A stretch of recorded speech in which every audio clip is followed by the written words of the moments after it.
Hello lovers. Okay, first things first, regarding my backseat driver video series that you all are enjoying so much. Several of you, a good amount of you actually, are wondering, Mallory, what kind of car are we riding in? We're loving this little car. What kind of car is it? You all are riding around the back seat of a FIAT 500. This is it. This is the cute little car you're sporting around in. We'll give you a little view here. There it is. There's your little car. Anyone who might be older to the channel, listen, I know you're like, Mallory, where's your Beetle? Here's the deal. I'm no longer driving the Beetle. My mom was driving this, as you might know, for a little while, for about a year or so. This was my original vehicle. And my mom had gotten me the final edition Beetle to drive. Well, this is a stick shift, as you all know. My Beetle was an automatic. Mom had some surgeries on her hand, and she could no longer drive the Beetle sufficiently. So it just made more sense for me to jump back into the Beetle. The FIAT, which I always love my FIAT anyway. So as you can see, I did put a little bit of bedazzle on her. I just felt she needed a little bit of dressing up. So just like my Beetle, I went ahead and put the rally stripes on her from bumper to bumper. Right? Isn't that so cute? And then of course down here I've got my 500.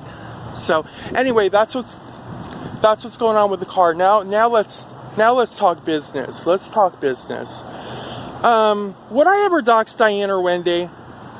Hell to the no. First and foremost, I want to make it quite clear, I'm not into doxing. Doxing is not my thing. I don't care how dirty people are, because I'm a firm believer at night, we all have to go to bed with ourselves, right? If you've been wallowing in pig shit all your life, or for the day, for the week, for the month, you're going to go to bed smelling like pig shit, and that's really your own punishment. I'm not out to send people to people's homes, to their jobs. I'm well aware of the risks out there of going too far and the potential of encouraging crazy people to show up. That's a bridge too far for me, and I'm not interested. Here's what I think about people who are doxing. That's their own bag. Again, that's their own level of pig shit. They're going to justify it, right? And they're going to have a few people who are going to support their justification. But I can already see, hell, it wasn't just a few weeks ago, we had a couple asshats in the community who just took a hell of a wrath for doxing people, I being one of them. Well, you know, they're right back to their old tricks. You know, oh, it's okay because now everybody hates Diane, so we can go ahead and dox her and feel safe about it. You know what? I'm not down with that. It's out of line. It's out of sorts. It's against YouTube terms of service. Any way you cut it. It's a bridge too far. Here's the thing. Recently, someone came on my channel, maybe 3 days ago, and it's attempted to dox what they believe Diane's real name to be. Now, whether it was or was not, was no interest in me. All I know is I removed that comment immediately. I didn't mess around with that, because as much as I might have to say about Diane or Wendy, trying to out their personal information is not part of my agenda. That's just the way it is. I'm not interested in that. I know that Diane's website has been floating around, all that good stuff. That was also sent to me. That was sent to me quite some time ago, and someone wanted me to do something with that and kind of put that out there and just kind of analyze it for everybody. You know, and I just chose not to, because again, I'm not interested in that. I wasn't interested in doxing her business or whatever it is she claims she does. And I'm gonna be honest, you all have seen it by now. You know, it's got names on it. You go down the rabbit hole, you find out where it's located and whatever LLC is attached to it, and all that nonsense. I'm gonna tell you the only thing that I found interesting of peeling back a couple layers on that website. Only one thing, because I'm a details gal.